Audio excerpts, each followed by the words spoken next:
ভাই আপনারা যারা ফ্রিল্যান্সিং করতে চাইতেছেন অথবা অলরেডি শুরু করে দিয়েছেন তাদের জন্য এই ভিডিওতে আমি এমন কিছু সাজেশন দেব যেগুলো হয়তোবা আপনাকে একজন সাকসেসফুল ফ্রিল্যান্সার হতে সাহায্য করবে। এই ভিডিওটা বানানোর উদ্দেশ্য হচ্ছে আমি 2021 সাল থেকে 2024 সাল পর্যন্ত একজন ফ্রিল্যান্সার হওয়ার চেষ্টা করেছি। আমি আমার ফ্রিল্যান্সার হওয়ার জার্নিতে অনেক বেশি ভুল ডিসিশনের মধ্য দিয়ে গিয়েছি, আবার এই ভুলগুলো থেকে অনেক কিছু শিখেছি। তো এই যে ফ্রিল্যান্সার হওয়ার 2-3 বছরের জার্নিতে আমি যা যা শিখেছি এবং যা যা অভিজ্ঞতা অর্জন করেছি সবকিছু এই ভিডিওতে বলার চেষ্টা করব। আমি গ্যারান্টি দিয়ে বলতে পারি এই ভিডিওটা দেখার পর আপনার ফ্রিল্যান্সিং সম্পর্কে যত ধরনের প্রশ্ন ছিল, যত ধরনের কনফিউশন ছিল সবকিছু দূর হয়ে যাবে। তো যারা ফ্রিল্যান্সিং এ ক্যারিয়ার করতে আগ্রহী আমি আপনাকে রিকোয়েস্ট করব এই ভিডিওটা শেষ পর্যন্ত দেখার জন্য। ভিডিও শেষ পর্যন্ত না দেখলে আপনি অনেক কিছু হয়তো বা বুঝতে পারবেন না। তো প্রথমে আমি কথা বলবো আপনার ফ্রিল্যান্সার হওয়ার জন্য কোর্সে ভর্তি হওয়া উচিত কিনা।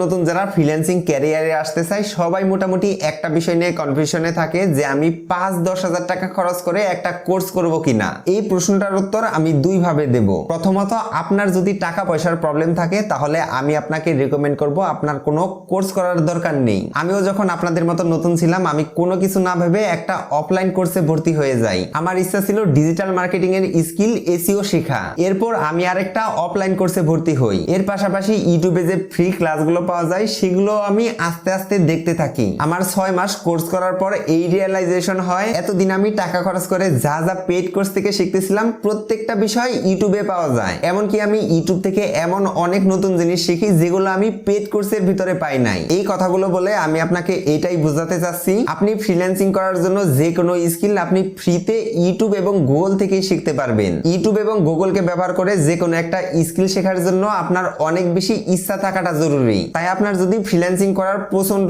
ইচ্ছা শক্তি থাকে এবং ইউটিউব থেকে ফ্রিতেই যে কোনো স্কিল ডেভেলপ করতে চান তাহলে আমি আপনাকে রেকমেন্ড করব ইউটিউবের 3-4টা চ্যানেল ফলো করার জন্য। আর যদি আপনার টাকা পয়সার প্রবলেম না থাকে তাহলে একটা পেইড কোর্সে ভর্তি হয়ে যান, কোনো সমস্যা নাই। আপনি পেইড কোর্সে ভর্তি হলেও আমি আপনাকে সাজেস্ট করব ইউটিউবে যে ফ্রিতে ভিডিও পাওয়া যায় ওইগুলো ফলো করার জন্য। কারণ ইউটিউবের ফ্রি ভিডিওগুলো থেকে আপনি নতুন অনেক কিছু শিখতে পারবেন যেগুলো আপনি পেইড কোর্সের ভিতরে পাবেন না।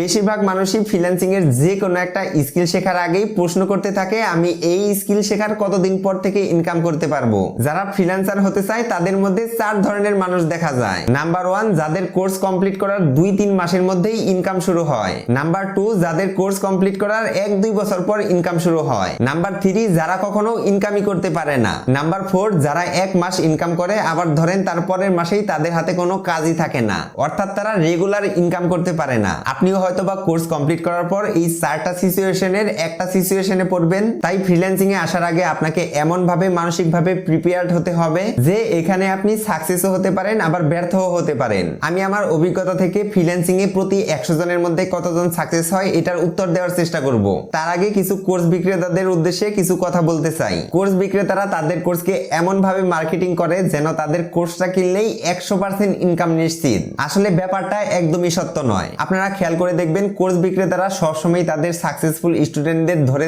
এনে এমন ভাবে মার্কেটিং করে যেন মনে হয় তাদের প্রত্যেকটা স্টুডেন্টই সাকসেসফুল। এই ধরনের মার্কেটিং এর সবচেয়ে বড় অসুবিধা হচ্ছে এই কোর্সগুলোতে যারাই ভর্তি হয় তাদের মনে একটা ফেক এক্সপেকটেশন তৈরি হয়। এর জন্য যারা এই কোর্সগুলোতে ভর্তি হয় তারা সবসময় ভাবতে থাকে এই কোর্সটা কমপ্লিট করলে হয়তোবা আমাদের পকেটে হাজার ডলার আসতে থাকবে। কিন্তু তারা যখন কোর্সটা কমপ্লিট করার 1 মাস 2 মাস অথবা 5-6 মাস চলে যায় তখন তারা ডিপ্রেশনে ভুগে এবং ফ্রিল্যান্সার হওয়ার জার্নি থেকে ছিটকে পড়ে যায়। আর এইখানে কোর্স বিক্রেতাদের অনেক দোষ আছে। আমি যেই কোচিং সেন্টার থেকে ডিজিটাল মার্কেটিং শিখেছি সেইখান থেকে এখন পর্যন্ত 4 থেকে 500 জন স্টুডেন্ট বের হয়েছে। এই 4-500 জন স্টুডেন্টের মধ্যে থেকে 6 থেকে 7 জন আছে যারা মোটামুটি প্রত্যেক মাসেই কম বেশি ইনকাম করে। আরো 9 থেকে 10 জন স্টুডেন্ট আছে যারা মাঝে 2-1টা কাজ পায়, আবার কোনো মাসে তাদের হাতে একটা কাজও থাকে না। যদি ধরে নেই এই 400 জন স্টুডেন্ট থেকে 20 জন স্টুডেন্ট সাকসেসফুল ফ্রিল্যান্সার হতে পেরেছে, তারপরেও সাকসেস রেট দাঁড়ায় 5%। আবার এই সাকসেসফুল স্টুডেন্টের মধ্যে থেকে মাত্র 2 থেকে 1 জন ভালো অ্যামাউন্টের টাকা কামাচ্ছে আর বাকিরা নামে মাত্র কোন রকম ইনকাম করতেছে। আপনাদের এই ইনফরমেশন গুলো দেওয়ার উদ্দেশ্য আপনাদের ডিমোটিভেট করা না, আমি শুধু আপনাদের সামনে বাস্তবতা তুলে ধরলাম যাতে করে অতিরিক্ত আশা নিয়ে কোনো কোর্সে ভর্তি হওয়ার পর হতাশায় ভুগতে না হয়। আমি এখন এই ভিডিওতে সবচেয়ে গুরুত্বপূর্ণ বিষয় নিয়ে কথা বলবো, সেইটা হচ্ছে ফ্রিল্যান্সিং এ সাকসেস হতে হলে কি করা লাগে। প্রথমত, সাকসেসফুল ফ্রিল্যান্সার হওয়ার এমন কোনো রুলস নেই যেটা ফলো করলে আপনি 100% সাকসেস হতে পারবেন। তবে আপনি কোনো স্কিল বা কাজ শিখতে পারলেই যে আপনি 100% সাকসেস সাকসেস হবেন এর কিন্তু কোনো গ্যারান্টি নেই, কারণ মার্কেটে অনেক বেশি কম্পিটিটর। এর জন্য যে কোনো স্কিলে আপনার তো এক্সপার্ট হতে হবেই, তার সাথে সাথে আপনাকে খুব ভালো ইংরেজি জানতে হবে আর আপনার ভাগ্যটাও খুব বেশি ভালো হতে হবে। এই তিনটা বিষয় যখন আপনার সাথে ক্লিক করবে তখন হয়তোবা আপনি সফল হবেন। আমাকে যদি প্রশ্ন করেন এই তিনটা বিষয়ের মধ্যে কোনটা সবচেয়ে বেশি ইম্পর্টেন্ট, আমি আপনাকে বলবো ভালো ইংরেজি জানা। আমি এমন অনেক মানুষকে দেখেছি যাদের স্কিল খুবই ভালো কিন্তু তারা ভালো ইংরেজি না জানার কারণে ফ্রিল্যান্সিং ক্যারিয়ারে ব্যর্থ। আবার এমন অনেক মানুষ দেখেছি যাদের খুব ভালো স্কিল নেই কিন্তু ভালো ইংরেজি জানার কারণে তারা ফ্রিল্যান্সিং ক্যারিয়ারে খুবই সাকসেস। কারণ ফ্রিল্যান্সিং এ সাকসেস হতে হলে আপনার ক্লায়েন্টের সাথে খুবই ভালো সম্পর্ক রাখতে হবে, খুব ভালো ক্লায়েন্ট ম্যানেজমেন্ট স্কিল থাকতে হবে, আর এইগুলো ইংরেজি না জানলে কোনোদিনও পসিবল না। যারা ইংরেজিতে দুর্বল তাদের জন্য আমার পক্ষ থেকে একটা টিপস আছে। আপনি যদি ইংরেজিতে দুর্বল হন আমি আপনাকে সাজেস্ট করব ফাইবার অ্যাকাউন্টের মাধ্যমে প্রথম ফ্রিল্যান্সিং শুরু করার জন্য। কারণ ফাইবারে ক্লায়েন্ট ম্যানেজমেন্ট করা তুলনামূলকভাবে একটু সহজ, কারণ ফাইবারে ক্লায়েন্ট আপনার কাছে আসবে এবং আপনাকে কাজ দেওয়ার জন্য অ্যাপ্রোচ করবে। কিন্তু আপনি মার্কেট প্লেসের বাইরে থেকে যদি ক্লায়েন্ট ম্যানেজ করতে চান তাহলে ভালো ইংরেজি জানার কোনো বিকল্প নেই, কারণ আপনাকে ক্লায়েন্টকে পটিয়ে তার কাছ থেকে অর্ডার নিতে হবে। আর যেহেতু আপনার বেশিরভাগ ক্লায়েন্টই হবে ইউরোপ অথবা আমেরিকার দিকের, আর তাদের সাথে ভালো কমিউনিকেশনের জন্য ইংরেজির কোনো বিকল্প নাই। আর যারা ফাইবারে কাজ করবেন তাদের আমি পরামর্শ দেব আস্তে আস্তে ইংরেজিটা ভালো মতো শেখার জন্য। এখন আমি আপনাকে এই ভিডিওর সবচেয়ে গুরুত্বপূর্ণ পরামর্শ দেব, সেইটা হচ্ছে আপনার ক্যারিয়ারে যদি আপনার কোনো ভালো কিছু করার ইচ্ছা থাকে তাহলে আমি আপনাকে রিকমেন্ড করব মার্কেটে ডিমান্ড আছে এমন একটা স্কিল খুব ভালো মতো শেখার জন্য। ফ্রিল্যান্সার হওয়ার রাস্তাটা এমন একটা রাস্তা যে রাস্তায় আপনি যখন একটা বিষয় সম্পর্কে জ্ঞান অর্জন করার জন্য হাঁটা শুরু করবেন, এই রাস্তাটা শেষ হতে হতে আপনি 10টা বিষয় সম্পর্কে জ্ঞান অর্জন করে বের হবেন। আমি আমার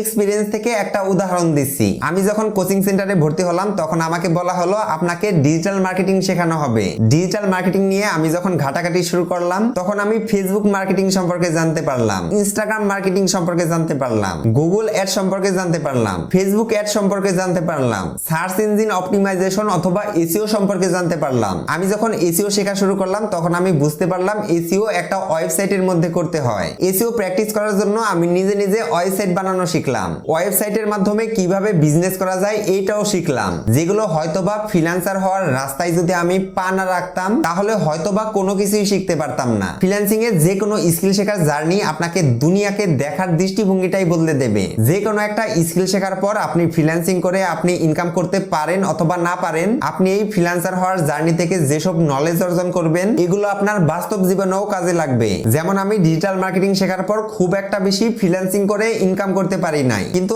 আমার কিন্তু এইখানে লস হয় নাই, কারণ ডিজিটাল মার্কেটিং এর জার্নি থেকে আমি যা যা শিখেছি এখন যদি আমাকে কোনো বিজনেস করতে দেওয়া হয় তাহলে আর 10টা সাধারণ মানুষের চেয়ে আমি খুব ভালো মতো বিজনেস রান করতে পারবো, অন্য 8-10 জন মানুষের চেয়ে বেটার ওয়েতে মার্কেটিং করতে পারবো। তাই আমি আপনাকে হাইলি রিকমেন্ড করব জীবনের যে কোনো একটা অবসর সময়ে আপনি যে কোনো একটা স্কিল শেখার চেষ্টা করবেন। আপনাদের জন্য লাস্ট টিপস হচ্ছে কখনোই পড়াশোনা বা চাকরিকে বাদ দিয়ে আপনি সারাদিন ফ্রিল্যান্সিং নিয়ে পড়ে থাকবেন না, কারণ আপনি ফ্রিল্যান্সিং ক্যারিয়ারে সাকসেস হবেন কিনা এটা কেউই বলতে পারবেন না। আর আপনাকে যদি কোনো কোর্স বিক্রেতা বলে আমার কোর্সটা করার পর সাথে সাথে আপনি ইনকাম করতে পারবেন অথবা আপনি মোবাইল দিয়ে ফ্রিল্যান্সিং করতে পারবেন, এইসব উদ্ভট কথাবার্তা যেসব ভণ্ড কোর্স বিক্রেতারা বলবে তাদের থেকে 100 হাত দূরে থাকবেন। আজকের ভিডিওটা এই পর্যন্তই। আপনি যদি এই ভিডিওর কোনো বিষয় না বুঝতে পারেন তাহলে কমেন্ট করে জানাতে পারেন। এছাড়া কমেন্ট বক্সে আপনাদের কোনো প্রশ্ন থাকলে সেখানে করতে পারেন, আমি আপনাদের প্রত্যেকটা কমেন্টের উত্তর দেব। আর ভিডিওটা শেষ পর্যন্ত দেখার জন্য আপনাদের সবাইকে ধন্যবাদ। টাটা।